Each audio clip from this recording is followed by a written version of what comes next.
Hello everyone.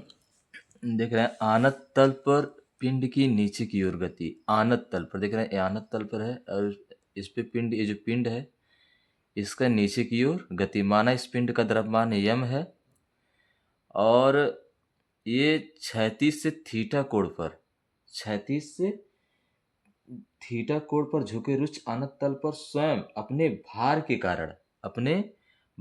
के कारण ये त्वरण से नीचे की ओर गति कर रहा है। ये अपने भार के कारण, जो क्षैतिज से थीटा कोण पर ये आनत तल पे जो रखा है पिंड, ये अपने भार के कारण ये त्वरण से क्या नीचे की ओर गति कर रहा है।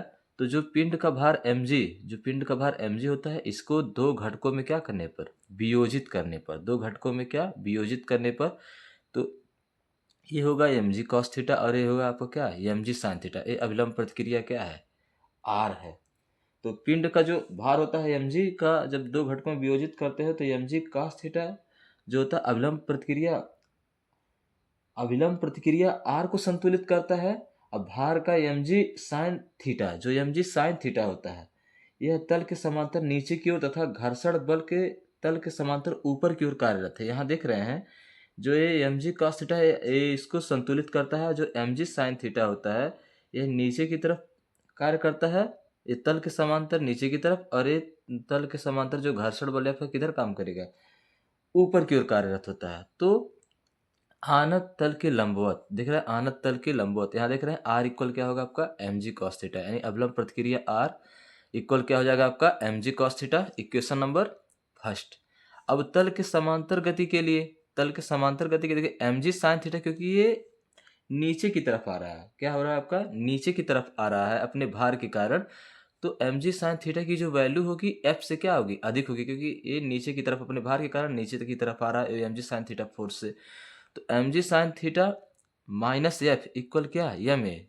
इस भार के कारण जब नीचे आ रहा है तो इसमें ये त्वरण है, तो हो जाएगा न्यूटन के द्वितीय नियम से mg sin theta minus F equal क्या यम ए।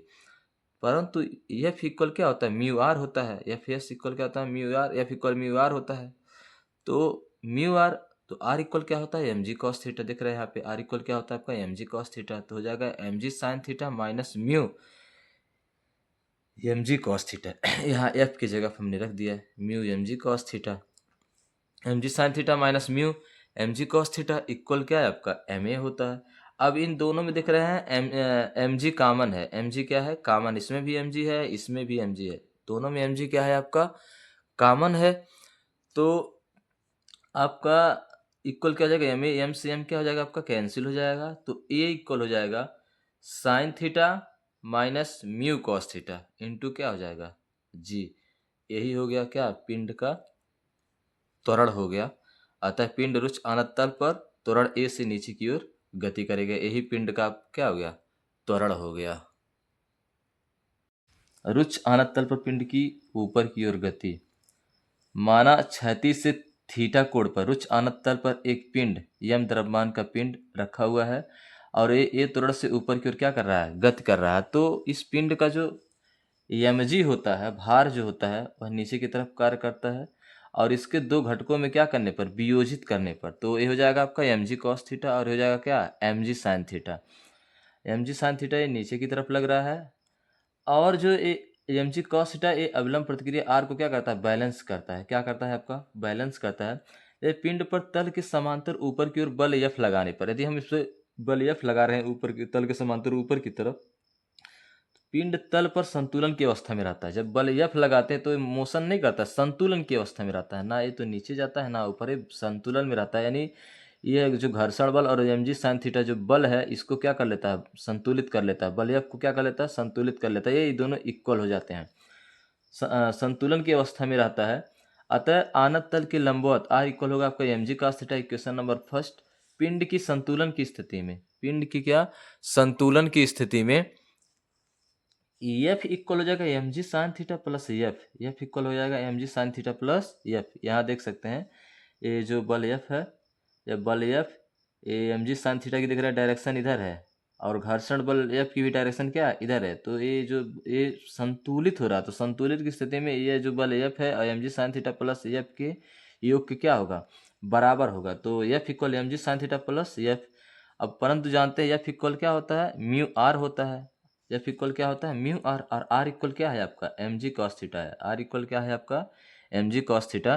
तो यहाँ हो जाएगा आपका क्या, mu M G cos theta. यहाँ भी यही लिख सकते हैं आप, mu M G cos theta हमने यहाँ पे लिख दिया है। तो क्या होगा, एफ की वैल्यू हम यहाँ पर रख लेंगे, F equal M G sine theta plus mu M G cos theta. अब इक्वल हो जाएगा एम जी, हम इसमें से क्या करेंगे, कॉमन ले लेंगे, तो sine theta plus cos theta, और यहाँ पर क्या बचेगा, म्यू। क्या बचेगा, म्यू। ये इक्वेशन नंबर फर्स्ट है, और ये इक्वेशन नंबर क्या है, सेकंड है। यदि पिंड पर बल P लगाने पर ऊपर की ओर यदि पिंड पर बल P लगाने पर, देख रहे हैं बल, ये बल अब तो ऑलरेडी लगा हुआ है, तो ये तो संतुलन की अवस्था में है। अब हम बल क्या P लगा रहे हैं ऊपर की तरफ, बल P लगाने पर ऊपर की ओर, तो पिंड ऊपर की ओर ए त्वरण से गति करेगा। पिंड ए त्वरण से क्या, गति करेगा। जब हम बल P लगा रहे हैं तो यह पिंड जो होता है ए त्वरण से ऊपर की ओर गति करता है।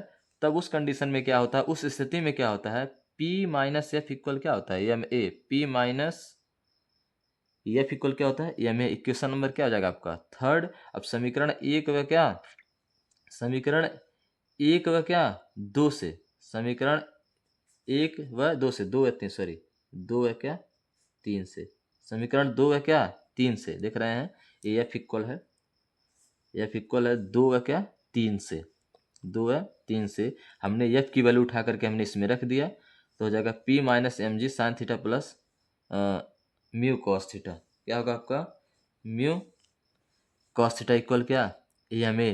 तो ए इक्वल हो जाएगा आपका P minus M G sine theta plus mu cos theta upon क्या हो जाएगा आपका, एम हो जाएगा। तो हमने इसको इस तरह से लिख दिया, a equal P upon M minus g bracket में sine theta plus mu cos theta. Equation number क्या, थर्ड। यही पिंड का क्या है, त्वरण है। जब पिंड ए त्वरण से किधर, ऊपर की ओर गति करता है, तो ए इक्वल हो जाएगा P upon M minus g sine theta plus mu cos theta.